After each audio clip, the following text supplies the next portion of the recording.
ABN Andhra Jyothi కార్యాలయాల మీద YCP వాళ్ళు సీనియర్ నాయకులతో కార్యకర్తలతో పోయి దాడులు చేయటం చాలా ఆశ్చర్యం ఉంది.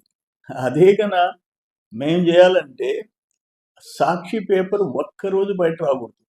ఎందుకంటే ఘోరం, నీచం.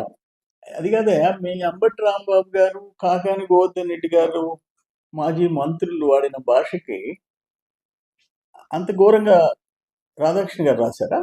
రాధాకృష్ణ గారు ఏమన్నారు? జగన్మోహన్ రెడ్డి ఏం చెప్తే ఎస్ అనే దానికి సిద్ధపడ్డారు మీరు. ఒకటి 3 రాజధానులు అంటే సరే, అమరావతి అంటే ఓకే, ఇప్పుడు మావిగన్ అంటే ఓకే. దానికి ఏంటి తప్పేం మాట్లాడినాడు? మీ వాళ్ళు తల్లిదండ్రులను అవమానించినారు. తల్లిదండ్రులు, స్వర్గంలో ఉండే తల్లిదండ్రుల్ని అంత నీచంగా రాధాకృష్ణ గారు రాశారా? వీకెండ్ కామెంట్స్లో చేశాడా?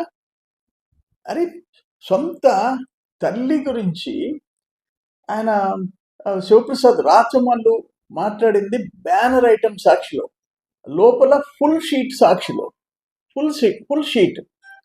ఇంత ఘోరంగా ఉందా? ఆంధ్రజ్యోతిలో మీ కొరవ పత్రికలు అట్లా కనిపిస్తున్నాయా మీకు?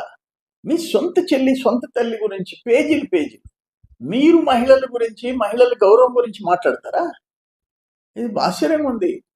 అరే, డెమోక్రటిక్ సిస్టంలో ఆయన ఒపీనియన్ రాశాడు, కావాలంటే ఖండించుకోండి. పత్రికా కార్యాలయాల మీద దాడులు ప్రయత్నం చేయటం ఏంటి? ఏమనుకుంటున్నారు మీరు?